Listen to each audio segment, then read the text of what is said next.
Glede na to, da sam znam takole narisati avto, kaj, ne se zdaj režeti, 10 minut sem tole packal. No, naš Robert Lešnik, vodja oblikovanja osebnih vozil pri Mercedes-Benzu, pa takole, ali pa takole, no, ali pa takole. Ne bom dvomil o njegovi usposobljenosti. Moram pa vseeno reči, da mi tale Mercedes-B izgleda kot ena brezoblična kepica snega, v katero so vtaknili 4 luči. In to celo ta z paketom AMG Line. Koliko dolgo časa je potem šele navaden? Seveda, to ni nujno slabo. To je avto za tiste, ki ste mogoče malo bolj zadržani in vam je absolutno vseeno, če sosedje ne bodo k vam prišli zvoniti prvih 5 minut zatem, ko boste domov pripeljali nov avto. Če ste radi malo bolj inkognito in imate zase radi dober avto, pol imam fajn novico, ker je B noro prijeten. Že notri se mi zdi prava razlika v primerjavi z zunanjostjo. Pri prenovi so nekoliko posodobili tole okolje, ki se mi zdi res super, lepo in pregledno. Ok, ta zaslon je mogoče res nekoliko manjši kot pri najmodernejših Mercedesih, ampak je čisto dovolj velik in špila mi tudi vse ostalo.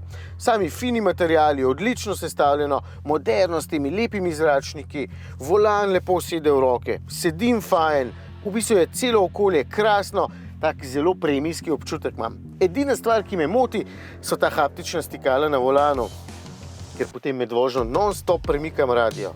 Čist nehote. Navadna bi imel. Tale ima pod pokrovom 2-litrski turbodizelski motor s 110 kW moči oziroma 150 konjički.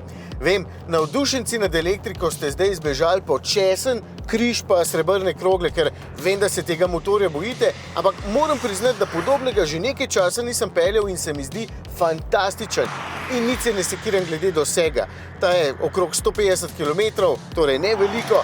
Nobene panike, tamle je črpalka, 3 minute pa bo problem rešen. Prava osvežitev, kdo bi si mislil, a ne? Motor je zunaj seveda nekoliko bolj glasen, znotraj je lepo zadušen in nič preveč ne trese. Pospešuje pa tako suvereno, da sem še po nekaj dnevih navdušen nad radodarnostjo z navorom.